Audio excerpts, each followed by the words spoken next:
सीधा सवाल के आज के एपिसोड में हम बात करने वाले हैं मध्य प्रदेश स्कूल जो है, यानी मध्य प्रदेश राज्य बोर्ड से संबंधित जो स्कूल हैं उनके बारे में।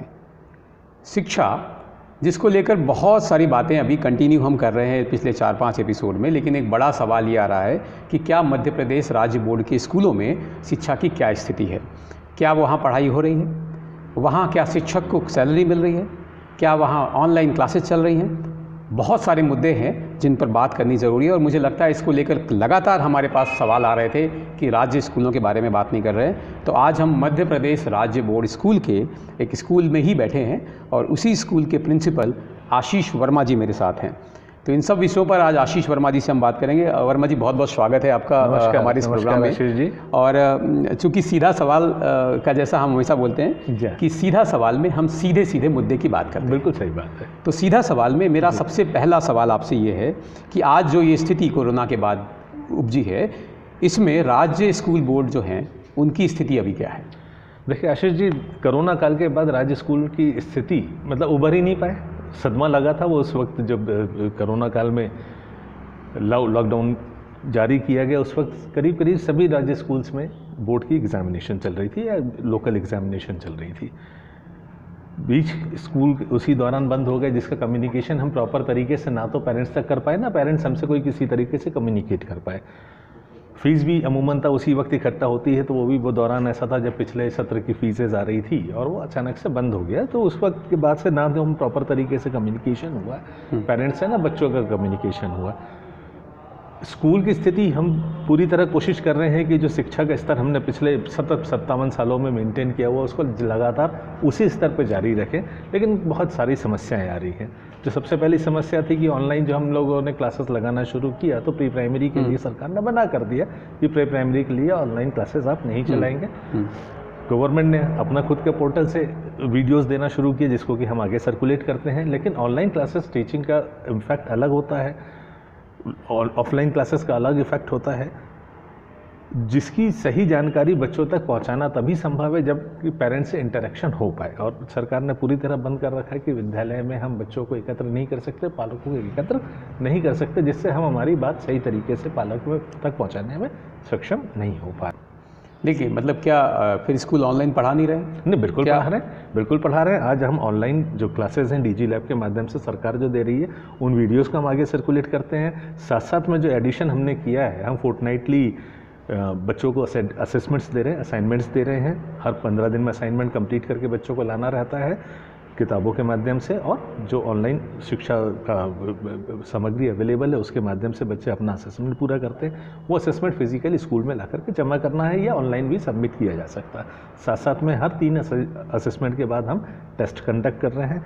अभी हमने फर्स्ट असेसमेंट कंप्लीट कर लिया और सेकंड असेसमेंट की तैयारी। नहीं, लेकिन आप जैसा बोल रहे हैं तो आप तो बड़ी मीठी मीठी बातें कर रहे हैं, मतलब सब कुछ बढ़िया चल रहा है। नहीं, यानी राज्य स्कूल बोर्ड जो राज्य है स्कूल मैं आज बिल्कुल मान रहा हूँ कि ऑनलाइन देखिए, ये तो मैं क्लासेस ले रहे हैं, बड़े अच्छे से पढ़ा रहे हैं और सारे बच्चे पढ़ रहे हैं, मतलब आप बड़े खुश हैं। नहीं, मैं खुद देखिए, मैं ये मेरी परिस्थिति बता रहा हूँ क्योंकि मैं शहरी क्षेत्र में बैठा हूँ। मेरा पालक भी इस तरीके का है जो कि मोबाइल की अफोर्डेबिलिटी कर सकता है। लेकिन ये स्थिति वो जो ग्रामीण क्षेत्र में विद्यालय बैठे हैं या जो तंग बस्तियों में विद्यालय हैं, जो कि बहुत ही नीचे की स्थिति के लोगों को शिक्षा का मुहैया करवाने का प्रयास कर रहे हैं, वहाँ बड़ी बदतर स्थिति है। क्योंकि ना तो पालक के पास मोबाइल है तो मोबाइल में डाटा डलवाने के पैसे नहीं है, बच्चों के पास किताबें खरीदने के पैसे नहीं है।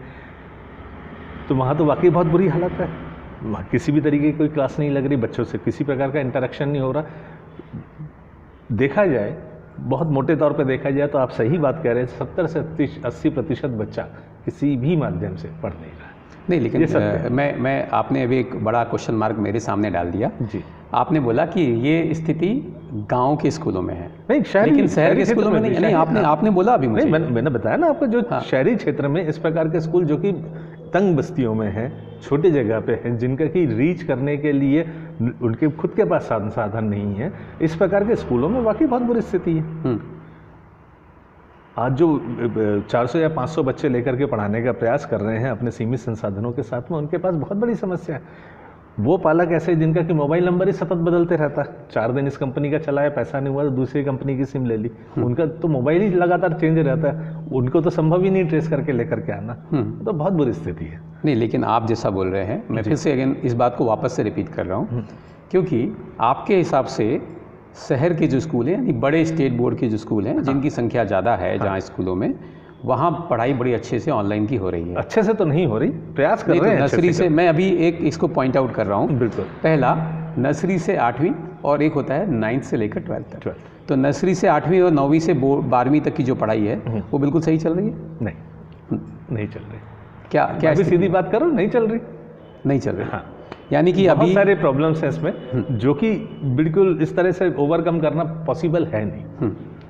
जो बच्चों तक लगातार अपनी बात पहुंचाना इन माध्यमों से वो संभव नहीं होता। तो मोबाइल से हमारी कोई कंट्रोल नहीं है। इस प्रकार का ऐप हम लोग नहीं, जैसे सीबीएसई स्कूल्स हैं जिन्होंने कि ऐप परचेस कर लिया तो उससे वो देख पा रहा है कि उस ऐप पे कितने बच्चे रजिस्टर हैं, कितने बच्चों ने लॉगिन किया। इस प्रकार के हम पेड ऐप नहीं ले सकते, हम जो फ्री अवेलेबल है उसी को यूज़ करते हैं। तो हमारे पास ये कंट्रोल नहीं है कि बच्चे ने एक्सेस किया तो कितनी देर तक एक्सेस किया, वो वाकई पढ़ रहा है या नहीं पढ़ रहा है, या मोबाइल ऑन करके रख के चला गया। तो उससे इंटरेक्शन नहीं हो पाता हमारा। हम जिन मोड में यूज़ करते हैं उसमें हम इंटरेक्टिव मोड नहीं है। चूँकि इंटरेक्टिव मोड नहीं है तो बच्चे के ऊपर क्या इम्पैक्ट पड़ रहा है उसको हम असेस नहीं कर सकते। तो सबसे पहले तो समस्या यही आ जाती है, क्योंकि नॉन इंटरेक्टिव मोड का यूज़ हम लोग कर रहे हैं तो असेसमेंट नहीं है हमारे पास कि बच्चे ने वाकई जो शिक्षा हम दे रहे हैं उसको ग्रहण कर पा रहा है या नहीं। जो फोर्टनाइटली मैं पेपर्स की बात कर रहा हूँ कि हम फोर्टनाइटली असेसमेंट पेपर्स देते हैं, तो असेसमेंट पेपर बच्चा हालिया जो लिख करके उसने अपने निकट दिनों में जो देखा उससे लिख करके सॉल्व करके दे दिया, और कुछ क्वेश्चंस को सॉल्व भी नहीं करता कि कहीं मिले नहीं मुझे। अब मैं उसके ऊपर कोई विवाद नहीं बोल नहीं सकता कि क्यों नहीं किए, पढ़ा नहीं सकता क्योंकि पढ़ने के लिए आने के लिए तैयार नहीं बच्चा। 9वीं से 12वीं की भी बात नहीं, लेकिन समस्या 9वीं से 12वीं में हम चाहते हैं कि बच्चा आए स्कूल में, अपनी समस्याओं को समझे, लेकिन ना तो पालक भेजने में कोई अपना उत्साह दिखा रहे हैं, ना बच्चा आने में उत्साह दिखा रहा। तो फिर समस्या जो है, मतलब आप जो बोल रहे, तो क्या फीस एक समस्या है इसके लिए? जी बिल्कुल, एक फीस बहुत बड़ी समस्या है। जितने भी स्टेट बोर्ड के स्कूल हैं जो कि शिक्षा देने के लिए पूरा प्रयास कर रहे हैं, लेकिन फीस ही नहीं आ रही। आज मैं आपको स्थिति बताऊं कि मेरे ही विद्यालय में मात्र गिने चुने उंगली पर गिन सकता हूँ उन पेरेंट्स ने ही फीस दी है, बाकी शेष पालकों ने फीस लेने में किसी प्रकार की रुचि नहीं दिखाई है। अब फीस नहीं है तो फीस ना होने के, किसी भी प्रकार की फीस ना मिल कर पाने के कारण जो मुझे जिस हिसाब से शिक्षा देनी है या मैं संचालित करना चाहता हूँ वो मेरे हाथ बंधे हुए मैं कर नहीं सकता। तो एक बहुत बड़ा कारण फीस है कि फीस नहीं आ रही है और पालक इसमें किसी भी प्रकार का इंटरेस्ट नहीं दिखा रहा। बार बार हम निवेदन कर रहे हैं पालक से। मैंने तो ये भी देखिए, मैंने जब शुरुआत करी, लॉकडाउन हुआ, लॉकडाउन के बाद मैंने डे 1 से सोचना शुरू किया कि ये प्रॉब्लम आगे देगा और मैं जो स्कूल के एजुकेशन को लोअर डाउन नहीं करना चाह रहा था। तो मैंने सबसे पहले प्रयास ही ये किया, मैंने मेरा जो मेरे साथ जो लोग बाग जुड़े हुए हैं, हम लोगों ने एक प्रयास किया कि हम लोग एक टैबलेट परचेस कर लेते हैं बल्क क्वांटिटी में, और जो स्टडी मटेरियल है वो पूरा का पूरा ई कंटेंट हम उस टैबलेट में डाल देते हैं। और पालकों से मैंने निवेदन किया कि आप मुझे साल भर की फ़ीस दे दीजिए। टैबलेट में जो सालाना फ़ीस है जो कि मात्र 12,000 रुपये है, 12,000 रुपये की फ़ीस में मैं टैबलेट भी आपको मुफ्त में दे दूंगा। 12,000 रुपये की फ़ीस में आप टैबलेट भी दे रहा था, जिसमें कि पूरा स्टडी मटेरियल इनबिल्ट था। वो ऑनलाइन ऑफलाइन दोनों ही मोड से चल सकता था, लेकिन पालकों ने किसी प्रकार का कोई इंटरेस्ट नहीं लिया, वो नहीं किया। उसके बाद मैंने अभी पिछले महीने तक 30% की शुल्क में मुक्ति दी थी।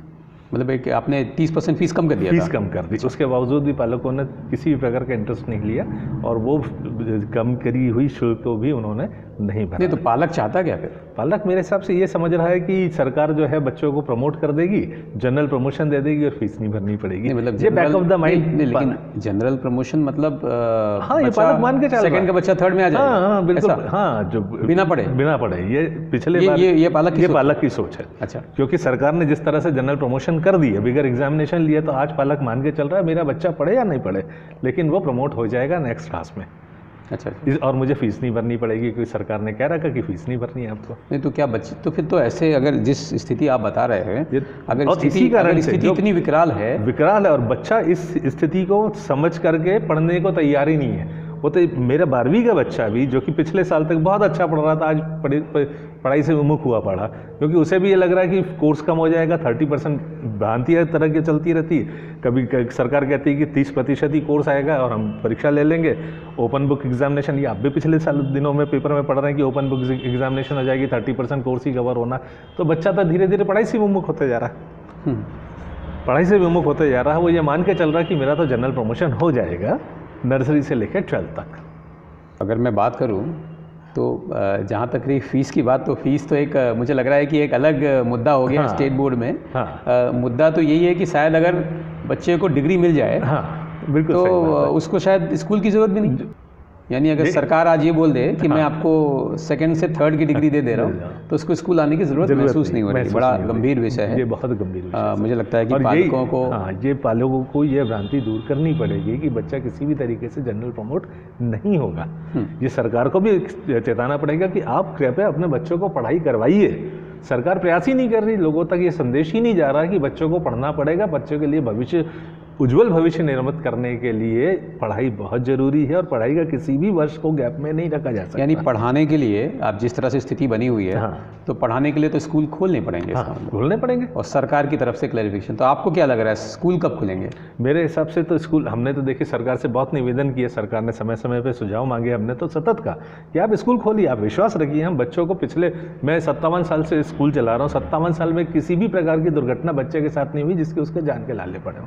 हम आज पालकों से ज़्यादा बेहतर तरीके से बच्चों की सुरक्षा हमारे विद्यालय परिसर में कर सकते हैं। हमारे पास सभी संसाधन है, फर्स्ट एड बॉक्स हैं, सिक रूम है, डॉक्टर्स ऑन कॉल अवेलेबल हैं, और एक नहीं कई सारे डॉक्टर अवेलेबल हैं ऑन कॉल। बच्चे को किसी भी प्रकार का किसी दुर्घटना हो जाए या चोट लग जाए तो हम तुरंत उसका निदान करने में सक्षम हैं। इतनी सुरक्षित प्रेमाइसेस हम रखते हैं, और मैं नहीं, सारे स्कूल रखते हैं। सभी स्कूल्स में इतनी सुरक्षा की स्थितियाँ मुहैया हैं, उपलब्ध हैं।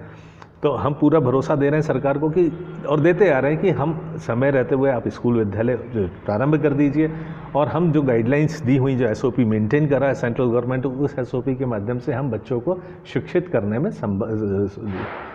सफल हैं। हम कर सकते हैं, हम सामर्थ्यवान हैं, उतना हम कर सकते हैं। लेकिन मेरा तो हमेशा से निवेदन रहा कि आप विद्यालय खोलिए, क्योंकि विद्यालय खोले बगैर इसका कोई हल नहीं। सरकार को भरोसा क्यों नहीं हो रहा है इसको? अब ये भरोसा सरकार को करना पड़ेगा, पालकों को करना पड़ेगा। सबसे पहले तो पालकों को करना पड़ेगा और सरकार को निर्देश देना पड़ेगा कि, क्योंकि सरकार के पास तो हमारा पूरा आंकड़ा कि हम कितने सक्षम है, कोई विद्यालय कितना सक्षम है, इसको सरकार को ही मालूम है कि most of the schools are capable to be handle the students by themselves in the premises. नहीं, क्योंकि मैं जहाँ तक समझ पा रहा हूँ, मुझे लग रहा है कि 2 बड़ी विकट स्थितियाँ आई हैं, और मुझे लगता है कि इस पर बात आपसे करनी ज़रूरी भी है। कि एक तो पेरेंट्स के पास, जो आपके पास स्टेट बोर्ड स्कूल है जिनके पास पेरेंट्स जो हैं, उनके घर में एक मोबाइल है, राइट? शायद ऐसी स्थिति है। एक मोबाइल है जो उसके पिता के पास है। बिल्कुल ठीक है। पिता जॉब में चला गया, माँ घर पर है, तो फिर बच्चा ऑनलाइन पढ़ नहीं सकता। बिल्कुल सही कह रहा है आप। चूँकि वो ऑनलाइन पढ़ नहीं सकता है, हाँ, इसलिए वो फीस कैसे जमा करे, क्योंकि वो पढ़ नहीं सकता है। पढ़ नहीं सकता, शायद ये बड़ा कंसर्न है, पेरेंट्स सोच रहे हैं। अब चूँकि वो पढ़ नहीं सकता है, सरकार को आप पे भरोसा नहीं है, वो स्कूल खोल नहीं रही है, तो फिर मतलब आगे आप क्या देख रहे हैं इसको? फिर देखिए, आगे हमारा तो निवेदन ही है सरकार से कि स्कूल खोलें, किसी भी परिस्थिति में स्कूल खोलें, क्योंकि स्कूल खोलना निहायत आवश्यक है।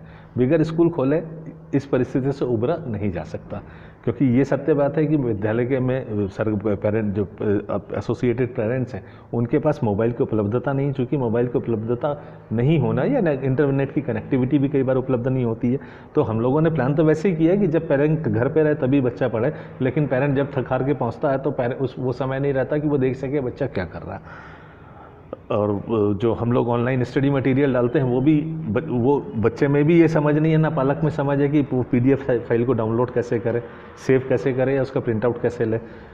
वेबसाइट पे हमने डाल रखा सारा मटेरियल, स्टडी मटेरियल, लेकिन वेबसाइट से भी डाउनलोड करना उनके लिए संभव नहीं होता, प्रिंट आउट लेना संभव नहीं होता, खर्चीला काम भी है। तो पालक इन सारी चीज़ों में उलझा हुआ है कि पढ़ाई हो नहीं रही है, उसके दृष्टि में पढ़ाई नहीं हो रही। पढ़ाई उसके इस दृष्टि में यही है कि हर टीचर आए, अपनी क्लास ले 1 घंटे की, लेकिन वो उसके लिए भी संभव नहीं है। वो भी जानता है कि मैं घर पे बैठ करके हर क्लास में 5 घंटे की क्लासेस बच्चे को नहीं दिलवा सकता, लेकिन उम्मीद वो करता है कि 5 घंटे की क्लासेस जैसे CBSE का स्कूल दे रहा है वैसे आप भी दीजिए, तो हम फीस देंगे, नहीं तो फीस हम नहीं देंगे। नहीं, एक बड़ा गंभीर विषय है, मुझे लगता है पढ़ाएंगे कि नहीं। और सबसे बड़ी बात है ना, नहीं आपको जो, और सबसे पीछे जो सबसे बेसिक लॉजिक है ना आशीष जी, वो यही है कि वो ये मान के चल रहे हैं कि जनरल प्रमोशन मिल जाएगा। आज आप कहीं पे भी खड़े हो जाइए, सामान्य किसी एक चौराहे पे बच्चों पालकों से बात करिए, 4 पालकों को इकट्ठा करिएगा, आप पूछिए आप उनसे कि आपके बच्चों की पढ़ाई कैसे चल रही है, तो क्या पढ़ाना, बोले जनरल प्रमोशन हो जाएगा। अच्छा, यानी बच्चा अगर आज दूसरी का बच्चा है, मैं एक बहुत छोटा एग्जांपल लेता हूँ, वो तीसरी में पहुँच जाएगा, तीसरी कक्षा में पहुँच जाएगा, इन 3rd क्लास में जाएगा। बिल्कुल सही बात और है। 3rd क्लास में जाने के बाद क्या वो 2nd क्लास की मैथमेटिक्स पढ़ेगा? नहीं, सवाल ही नहीं उठता। तो ये पॉसिबल ही नहीं है ना। तो ये क्या आज आप हम समझ सकते हैं कि यदि इस तरह से प्रमोशन दे दिया तो उसका प्रीवियस नॉलेज नहीं होने के कारण वो नेक्स्ट नॉलेज को कंटिन्यू कर ही नहीं सकता, ये आप हम समझ सकते हैं। लेकिन एक सामान्य पालक जिसका खुद का शिक्षा का स्तर कम है, नहीं समझता। इनफैक्ट पढ़े लिखे नहीं समझ रहे सर इस बात को।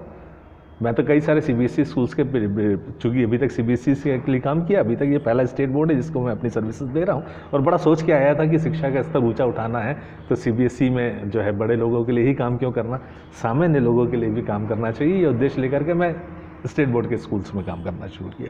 पहला ही स्कूल है मेरा स्टेट बोर्ड का, पिछले कई सालों से मैंने इसको बहुत अधिक ऊँचाई पर पहुँचाया, उसका गर्व भी है मुझे। लेकिन पालक की मानसिकता सभी जगह, जैसे वो CBSE से जुड़ा हो या स्टेट बोर्ड से जुड़ा हुआ, आज CBSE स्कूल का भी पेरेंट ये मान के चल रहा है कि जनरल प्रमोशन मिल जाएगा। They are not ready to pay the fees. CBSE schools को भी नहीं मिली फीस, स्टेट बोर्ड के स्कूल्स में भी यही हालत है। स्टेट बोर्ड का स्कूल तो मान के चला कि भाई मेरे पास तो कुछ है ही नहीं देने के लिए। यानी मध्य प्रदेश के 42,000 से ज़्यादा स्कूल जो प्राइवेट स्कूल हैं, वो आज उनके पेरेंट्स, अगर मैं मानता हूँ तो लगभग लाखों की संख्या में, 2 करोड़ से ऊपर है। 2 करोड़ बच्चे, 2 करोड़ से। तो अगर 2 करोड़ बच्चे हैं तो आज 2 करोड़ बच्चे इस बार घर बैठेंगे। ये सरकार ने स्थिति ला दी है, कैसे स्कूल चलाएंगे ना, बताइए आप बताइए। मैं तो फिर भी एक थोड़ा सा सक्षम स्कूल में बैठा हूँ, लेकिन जहाँ पे पूरी तरह डिपेंडेबिलिटी सिर्फ उसी फीस के ऊपर है जो कि बच्चों से के द्वारा कलेक्ट करी जा रही है, विद्यालय सिर्फ उसी पैसे से चलेगा, उससे जुड़े हुए परिवारों का खर्च उस पैसे से चलेगा, वो साल भर क्या करेंगे? स्कूल बंद करने के अलावा कोई चारा नहीं उनके पास। आज तो सर्वाइवल का मुद्दा हो गया सर। ये स्कूल नहीं चालू होना से आप मान के चलिए करीब 20% से स्कूल ऊपर तो स्कूल बंद हो जाएंगे। अच्छा, हाँ, यदि स्कूल नहीं चालू हुए इस सत्र में तो 20% स्कूल ही बंद हो जाएंगे। ओके, यानी सरकार अपनी जिम्मेदारी तो निभा ही नहीं रही है। सरकार स्कूल खोलने को तैयार नहीं है। सरकार स्कूल को खोलने के लिए क्लैरिफिकेशन नहीं दे रही है। हाँ। और सरकार अगर शायद बात भी कर रही है तो बोल रही है कि आप पेरेंट्स से एक लेटर लेके आइए। बिल्कुल सर, भाई पेरेंट आज कंसर्न दे रहा है कि ठीक है मेरे बच्चे को मैं पढ़ने भेज रहा हूँ, लेकिन साथ में लिख रहा है कि जिम्मेदारी आपकी है। ठीक है, मैं मान रहा हूँ मेरे यहाँ बच्चा आएगा, जिम्मेदारी मेरी, उससे मैं विमुख नहीं हो सकता। बच्चा मेरा आया, उसके अच्छे स्वास्थ्य की पूर्ण जिम्मेदारी मेरी है। लेकिन ये भी बहुत कम पेरेंट कर रहे हैं। अधिकतर पेरेंट तो चूँकि फीस ना देना पड़े ये सोच करके बच्चे को स्कूल भेजने के लिए तैयार ही नहीं है। मैं आपको बताऊं कि रजिस्ट्रेशन के फॉर्म भरा रहे हैं, सिप बोर्ड जो हमारे स्टेट बोर्ड के रजिस्ट्रेशन के फॉर्म भर रहे हैं। रजिस्ट्रेशन करने के लिए पिछले महीने की 30 तारीख लास्ट थी, वो तो पोर्टल चला नहीं, तो अभी 7 तारीख हो गई। मैंने बच्चों की फ़ीस अपने जेब से डाली है रजिस्ट्रेशन की, कि बच्चे का रजिस्ट्रेशन कर दूं। पेरेंट वो रजिस्ट्रेशन की फ़ीस भी देने नहीं आ रहा, बच्चों की बिल्कुल नॉमिनल सी है। अच्छा, वो रजिस्ट्रेशन करने को तैयार नहीं। 8th से पास हुआ बच्चा 9th में प्रमोट होगा, उसका रजिस्ट्रेशन होना है, 9th में उसका एनरोलमेंट होता है, एनरोलमेंट जनरेट हो जाता है। वो एनरोलमेंट जनरेट करने के लिए भी फ़ीस विद्यालय से ही दी जा रही है। मैं स्वयं दे रहा हूँ उस बच्चे की फ़ीस की, ताकि बच्चे का साल ख़राब नहीं हो, वो अगली क्लास में प्रमोट हो जाए। फ़ीस बाद में आए तो ठीक, नहीं आएगी तो। यानी फिर सरकार की भूमिका क्या आ रही है इसमें? सरकार की भूमिका, सरकार तो सुसुप्त अवस्था में, जिसको कहते हैं हम, सुसुप्त अवस्था में पता नहीं कहाँ सोई हुई है, जिसका कि इतने बड़े विषय के ऊपर कोई चैतन्यता ही नहीं है कि शिक्षा एक बड़ा मार्मिक और बहुत व्यवहारिक और बहुत उत्तेजक मुद्दा होता है। शिक्षा की जब बात करते हैं तो उत्तेजना से नसों में खून दौड़ने लगता है, लेकिन सरकार की ऐसी सुसुप्त अवस्था है कि उसको शिक्षा की तरफ देखने की फुर्सत ही नहीं है। क्या चल रहा है शिक्षा जगत क्षेत्र में, किस प्रकार के निर्णय लिए जा रहे हैं, किस प्रकार के प्रयास किए जा रहे हैं, डीजी लैब कैसे काम कर रही है। आप मान जा रहे हैं डीजी लैब में सिर्फ एक वीडियो जो है, एक लेक्चर अपलोड होता है डेली का। क्या एक लेक्चर से अप्लाई हो जाती है? एक लेक्चर, एक क्लास का, एक सब्जेक्ट का सिर्फ एक लेक्चर। अब उससे यदि आप CBSE से कंपैरिजन करें तो वो 5 लेक्चर दे रहे हैं, 4 लेक्चर दे रहे हैं। तो क्या स्टेट बोर्ड का बच्चा सब उस विषय का सिर्फ एक सब्जेक्ट पढ़ के ही अपना दिन निकाल लेगा? बाकी के भी 5 सब्जेक्ट हैं, 6 सब्जेक्ट हैं, मतलब उसके एक बाद दिन एक विषय, सब्जेक्ट। अच्छा, एक सब्जेक्ट का एक टॉपिक। यानी सरकार को मुझे लगता सरकार है को सिर्फ खाना पूर्ति करनी कि हाँ हम कुछ पढ़ा रहे हैं, इसलिए डीजी लैब के माध्यम से एक टॉपिक डेली अपलोड होता है। नहीं, लेकिन हम क्या, circulate लेकिन करते हैं। मैं जितना जान पा रहा हूँ, सरकार, चूँकि मेरा इस बीच में शिक्षा मंत्री से मिलना हुआ था, जी अभी इंदर सिंह परमार जी से, जी, और उनके अनुसार भी लग रहा था कि शिक्षा तो बहुत अभी सब ठीक चल रहा है, अभी हम कोशिश पूरी कर रहे हैं, सरकार पूरी कोशिश कर रही है। सरकार कोशिश कर रही है, यही कोशिश कर रही है ना कि सिर्फ लोग बाग जो है बच्चा बुलावे में रहे कि हाँ मैं पढ़ रहा हूँ, एक टॉपिक एक दिन में पढ़ता है, एक टॉपिक से पढ़ाई नहीं होती। और बहुत गंभीर स्थिति है। गंभीर स्थिति में जैसा अभी मैंने सुना है कि सरकार एक आदेश देती है, जिसको मैं थोड़ा बेतुका आदेश भी बोलता हूँ, जिसमें सरकार ने एक आदेश जारी किया, जिसमें सरकार का कहना है कि स्कॉलरशिप जो फीस दी जा रही है जी बच्चों को, हाँ, वो स्कॉलरशिप के लिए जिम्मेदारी प्रिंसिपल आपकी की पूरी है। जिम्मेदारी प्रिंसिपल की, और क्यों ना आपके खिलाफ अनुसूचित जाति आयोग के अंतर्गत, अधिनियम के अंतर्गत कार्रवाई करी जाए। ये बिल्कुल सही बात है। ये किस तरह से सरकार आपकी मदद कर रही है? मतलब मुझे तो समझ में नहीं आता कि सरकार चाहती क्या है। देखिए, जो अनुसूचित जाति जनजाति को फाइनेंशियल सपोर्ट मिलना चाहिए, बिल्कुल सही बात है। हम भी पूरी तरह समर्थन करते हैं कि हर बैकवर्ड क्लास को समर्थन मिलना चाहिए, लेकिन उस स्कॉलरशिप देने में स्कूल की भूमिका क्या है? हम तो एक तरीके से फॉरवर्डिंग एजेंट के रूप में काम करते हैं। समग्र आईडी लगती है, जो कि स्कूल ने नहीं बनाई, समग्र आईडी है, हर बच्चे की है। बच्चे का जाति, उसके या परिवार का जाति प्रमाण पत्र है, जो कि सरकार के द्वारा बनाया गया है, और बैंक अकाउंट है। ये 3 चीज़ें लगती हैं। बैंक अकाउंट हमने नहीं खोला, पालकों ने खोला है। पालक जो बैंक अकाउंट देगा, जो समग्र आईडी देगा, जो हमने मैपिंग में इस्तेमाल करी है, यदि हमारे 100% मैपिंग हो रही है तो 100% स्कॉलरशिप जाना चाहिए। तो कहीं ना कहीं गड़बड़ है, या तो वो समग्र आईडी और बैंक अकाउंट मैच नहीं है, या वो जाति प्रमाण पत्र और वो बैंक अकाउंट और समग्र आईडी मैच नहीं है। इसमें विद्यालय का किसी भी प्रकार का कोई रोल है ही नहीं, क्योंकि 3 मैंने आपको चीज़ें बताई जिसके ऊपर आधारित है, समग्र आईडी, जाति प्रमाण पत्र और बैंक, जिसमें तीनों में हमारा कोई रोल नहीं है। और उसके बावजूद भी इस तरह से वो आक्षेप लगाना प्राचार्य के ऊपर कि प्राचार्यों के कारण जो घाटा हो रहा है SC ST लोगों का, तो वो गलत है। आज मैं बताऊं, यदि वास्तव में सरकार को करना रहता तो केंद्र सरकार करती ही है। मैं आज SC ST और OBC और माइनॉरिटी के बच्चों को केंद्र सरकार के कई सारे विभिन्न प्रोग्रामों में यहाँ पे प्रशिक्षित कर रहा हूँ। इस विद्यालय की साख को, मेरे कार्यशैली को, मेरे जो पिछले सालों के परिणाम है शिक्षा के अंतर्गत दिए हुए, शिक्षा जगत में जो परिणाम मैंने दिए हैं, उसको देखते हुए केंद्र सरकार ने, मिनिस्ट्री ऑफ माइनॉरिटी अफेयर्स ने मुझे अपना नया सवेरा कार्यक्रम दे रखा है, जिसमें मैं माइनॉरिटी के बच्चों को पढ़ा रहा हूँ। SC ST डिपार्टमेंट ने मुझे अपने स्किल के प्रोग्राम दे रखे, जिसके अंदर DMLT और मेडिकल लैब के प्रोग्राम्स में यहाँ पे फ्री ऑफ कॉस्ट करवा रहा हूँ, साथ में स्टाइपेंड भी दे रहा हूँ। और रेसिडेंशियल प्रोग्राम है सर ये सारे के सारे, जिसमें रेसिडेंस भी यहीं पे है, स्टाइपेंड भी मैं दे रहा हूँ। स्टेट ने भी, OBC वेलफेयर डिपार्टमेंट ने मुझे अपने IIT JEE और नीट का ट्रेनिंग दे रखा है, जिसको कि मैं पिछले 2 सालों से सतत कर रहा हूँ, और 90% से ऊपर रिजल्ट है मेरा। तो ये सही तरीका होता है SC ST OBC को सपोर्ट करने का, ना कि स्कॉलरशिप जो कि बहुत छोटी सी है और जिसका चैनल सरकार ने इस तरीके से बना रखा है, जिसमें स्कूल का कोई कंट्रोल नहीं है। अब मेरा तो छोटा ही सा बात निवेदन है कि आप जब बैंक अकाउंट रजिस्टर कर रहे हैं, वहाँ उस वक्त वेरीफाई क्यों नहीं करते हैं?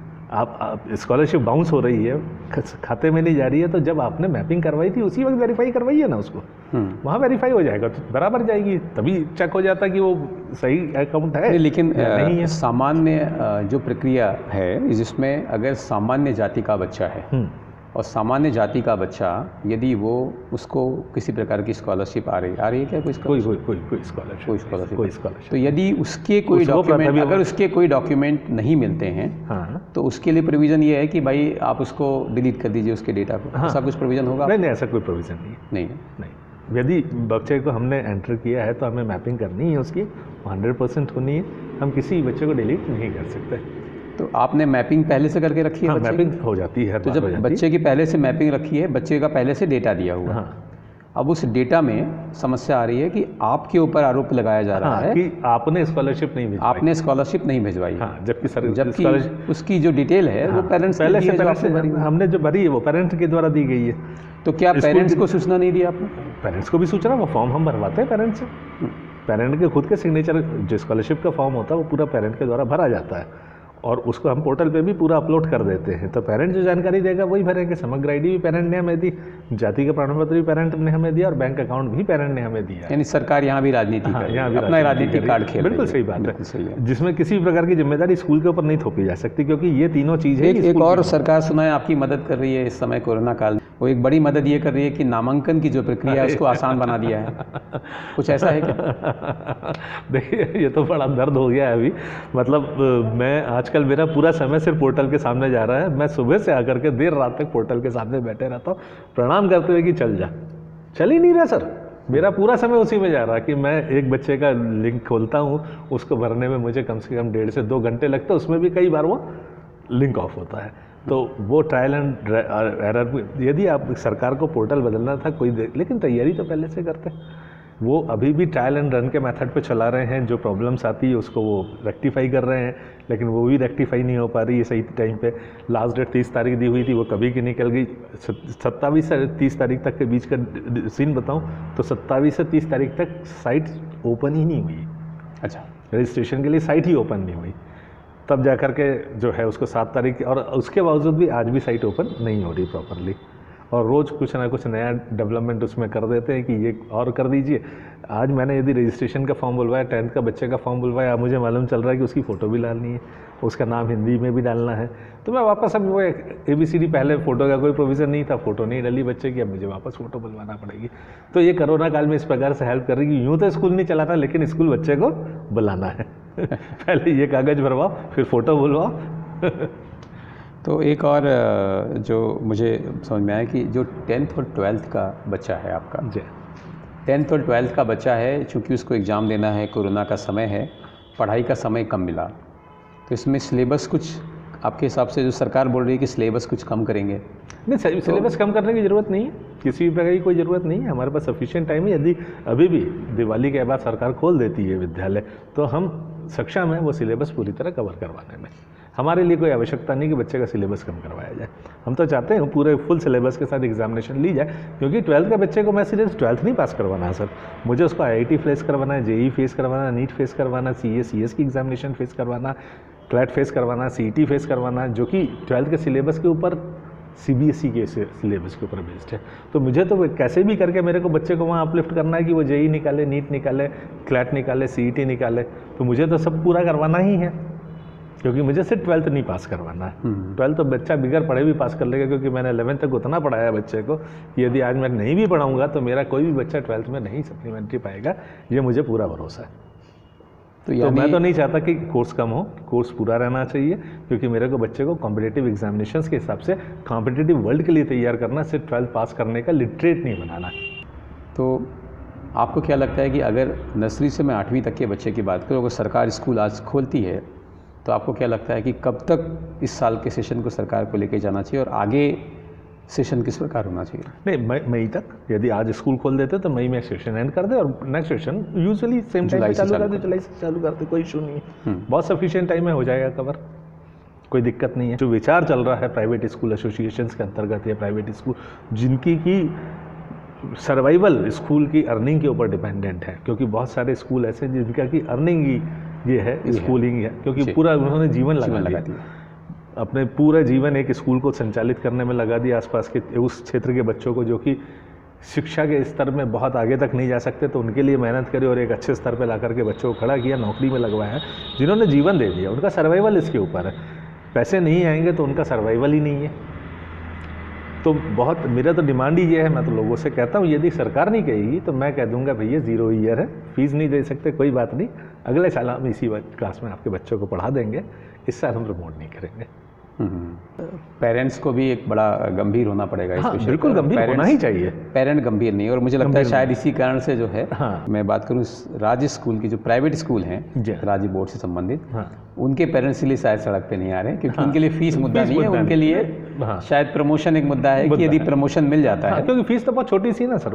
मैं तो फिर भी 12,000 रुपये ले रहा हूँ। बहुत सारे मेरे साथी ऐसे हैं जो कि छोटी जगह स्कूल कर रहे हैं, 4,500 से लेकर के 6,000 रुपये तक में शिक्षा दे रहे हैं, और अच्छी स्तरीय शिक्षा दे रहे हैं। उनके पास जो संसाधन उपलब्ध है उसका बेहतर तरीके से उपयोग करते हुए बहुत अच्छी शिक्षा दे रहे हैं। तो यदि सरकार नहीं चाहेगी, यदि नहीं करेगी, तो मैं तो यही कहूँगा, और मेरा तो संदेश भी सबको यही है कि सभी स्कूल वाले हैं ये कहें कि यदि आप स्कूल नहीं खोलते हैं तो 0 ईयर हम डिक्लेयर कर देते हैं, अगले साल फीस ले लेंगे। क्या बात। आशीष जी, बहुत बहुत धन्यवाद। आपने जो राज्य स्कूल जो बोर्ड है या स्टेट बोर्ड के जो स्कूल हैं उनके जो मुद्दे थे, उन सभी मुद्दों का आपने एक बहुत ही खुल के जवाब दिया, और मुझे लगता है कि उनके मन में जो प्रश्न चल रहा है वो सारे प्रश्न का जवाब आपने दिया है। पेरेंट्स को भी एक संदेश दिया है बहुत ही साफ शायद कि आप संभल जाइए। बिल्कुल, केवल हाँ, सिर्फ बच्चे का साल खराब करना, आपका बहुत छोटा सा पैसा बचेगा जो कि कहीं कुछ मायने नहीं रखता। 10-12 हज़ार रुपये आज की तारीख में किसी भी परिवार के लिए शहर में, इंदौर शहर में मायने नहीं रखते। 12 हज़ार रुपये से अधिक का किराया दे रहा है वो महीने का, 12 हज़ार रुपये से अधिक का एक महीने का किराया दे रहा है वो, 12 हज़ार से अधिक वो अपने रहन सहन में खर्च करता है। उस 12 हज़ार रुपये को बचाने के लिए वो पूरा साल खराब कर रहा है बच्चे का, उसको शिक्षा से विमुख कर रहा है, और ये इसका इम्पैक्ट बहुत लॉन्ग टर्म में है। आज नहीं दिख रहा, आज तो लग रहा है कि क्या फ़र्क पड़ता, बच्चा नहीं पढ़ा, कोई फ़र्क नहीं पड़ता, लेकिन लॉन्ग टर्म में बहुत उसकी टोटल एजुकेशनल ग्रूमिंग में उसका बहुत बड़ा इफेक्ट आएगा, इम्पैक्ट आएगा। उसकी जो एक कंटिन्यूटी थी वो ब्रेक हो गई, और उसको वापस रिकंटिन्यू करने में हमें कितनी मेहनत करनी पड़ेगी वो मैं शिक्षाविद होने के कारण आज जानता हूँ कि मुझे वापस उसको रीग्रूम करने में कितना एफर्ट डालना पड़ेगा। पेरेंट्स को तो कुछ नहीं है, उसको तो मालूम है कि बच्चा नहीं गया, आपको देना, आपको पढ़ाना, सब आ गया होगा, बस पढ़ा दो इसको। लेकिन मुझे उस वक्त फिर से बहुत एफर्ट्स डालने पड़ेंगे उसको रीग्रूम करने के लिए, क्योंकि तो वो तो पूरा ब्रेन वॉश करके आएगा अपना, जो अभी तक उसका एजुकेशनल डेवलपमेंट हुआ था वो 0 हो गया। निवेदन यही करूँगा कि आप लोग सिर्फ छोटे से रुपये बचाने के लिए बच्चों का साल नहीं खराब करें, उनके शिक्षा के अधिकार को ना नष्ट करें, वो बहुत ज़रूरी है। उनको पौधे को डेवलप करने के लिए हवा, पानी, खाद, सभी चीज़ें बहुत ज़रूरत रहती है। बच्चे भी छोटे फूल जैसे हैं जिनको कि सही तरीके से पल्लवित करने के लिए हर चीज़ की उपलब्धता करवाना समय समय पर बहुत ज़रूरी है, और जिसमें शिक्षा का सबसे बड़ा योगदान है। आशीष जी, बहुत बहुत धन्यवाद। मुझे लगता है कि आपकी बात जो है वो सही लोगों तक शायद इस मंच के माध्यम से पहुँचेगी, और शायद वो आवाज़ जो है वो कहीं ना कहीं कोई डिसीजन में कन्वर्ट हो। बिल्कुल, आपके जैसे बड़े मंच पे आज मेरे को अपने विचार रखने का मौका मिला, इसके लिए धन्यवाद। और मैं उम्मीद करता हूँ कि सार्थक परिणाम इससे निकल के आए, तो आपकी और मेरी चर्चा जो हुई है वो एक सार्थक बहुत बहुत धन्यवाद आशीष जी, आपका भी बहुत बहुत धन्यवाद। तो सीधा सवाल में आज हमने बात की स्टेट बोर्ड के एक स्कूल में बैठकर, और हमने बहुत विस्तार से चर्चा की। 2-3 बातें जो बहुत प्रमुखता से मुझे लगता है निकल के आ रही हैं, जिन पर बहुत विचार करने की ज़रूरत है। पहला, सरकार के स्तर पर ये है कि स्कूल को खोलिए और स्कूलों से बात करिए, उनके एसोसिएशन से बात करिए, और उनसे बात करके यदि आपको लगता है कि क्या स्टैंडर्ड SOP होती है, उस स्टैंडर्ड SOP को मानकर एक लेवल पर, यानी पहले 9 to 12, 6 to 8 और 1 to 8 और फिर प्री प्राइमरी, इस तरह से कैसे स्कूलों को खोला जा सकता है, इसका एक प्रोविज़न बनाइए। दूसरा, मुझे लगता है कि गंभीर रूप से एक सीरियस अप्रोच रख के पेरेंट्स को सोचने की ज़रूरत है।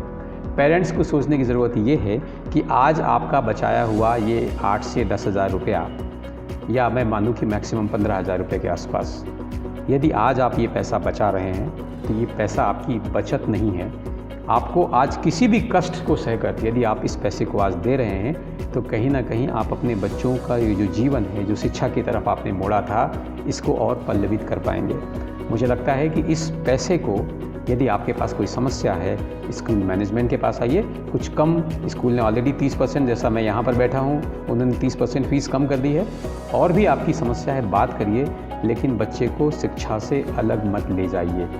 जनरल प्रमोशन, बच्चा अगली क्लास में आपका पहुँच जाएगा, ये सॉल्यूशन नहीं है। यदि आप ये मानकर घर बैठे हैं तो इसके बारे में बैठिए, खुद से विचार करिए, और बच्चे को फिर से आप, जब ये 0 ईयर हो जाएगा आपके बच्चे का और अगले साल आप नए क्लास में लेके जाएंगे, नए क्लास के चैलेंज, उस क्लास के सिलेबस के चैलेंज, उस क्लास में शिक्षा कैसे मिलेगी, फिर बच्चा उतने ही प्रभावी तरीके से क्लास में बैठ के पढ़ पाएगा, ये सब बहुत सोचने वाला विषय है। मुझे लगता है कि इस चर्चा से पेरेंट्स को भी एक सोचने की ज़रूरत है कि हम बहुत गहन विचार करें कि हम कैसे अपने बच्चे को शिक्षा आगे देंगे, और यदि देना है, सच में देना है, और आगे सही में आप सीरियस हैं अपने बच्चे को शिक्षा देने के लिए, तो कृपया शिक्षा के बारे में सोचिए, स्कूल से बात करिए, मैनेजमेंट से बात करिए कि कैसे सॉल्यूशन निकाल सकते हैं, किस प्रकार से हम इस साल अपने बच्चे को शिक्षा दे सकते हैं, इस पर ज़रूर सोचिए। तो मुझे लगता है कि सीधा सवाल के इस कार्यक्रम के माध्यम से मैं उन पेरेंट्स के मन में ये जो बात है जो मैं कहना चाहता था शायद वो पहुंचा पाया हूँगा, स्कूल का विचार पहुंचा पाया हूँगा, और सरकारों तक भी मैंने अपनी आवाज़ शायद पहुंचा पाई होगी। अगर सरकार में बैठे लोग मेरी बात सुन रहे हैं तो कृपया नींद से जागिए और तुरंत इस मुद्दे पर एक सॉल्यूशन निकालिए। सीधा सवाल के एपिसोड में हम हमेशा ऐसे शिक्षा के मुद्दों पर बात करते रहेंगे और ये सिलसिला आगे हमेशा चलता रहेगा। आपको यदि फिर भी आपके मन में कोई सवाल है तो नीचे दिए हुए नंबर पर आप मैसेज करें या इस ईमेल आईडी पर हमें अपने सवाल लिख सकते हैं। सीधा सवाल में शिक्षा से जुड़े हर मुद्दे की बात हम लगातार करते रहेंगे। आप सबका इस कार्यक्रम को देखने के लिए बहुत बहुत धन्यवाद, और यदि आपको हमारा कार्यक्रम अच्छा लग रहा है तो हमारे YouTube चैनल को ज़रूर सब्सक्राइब करें। धन्यवाद।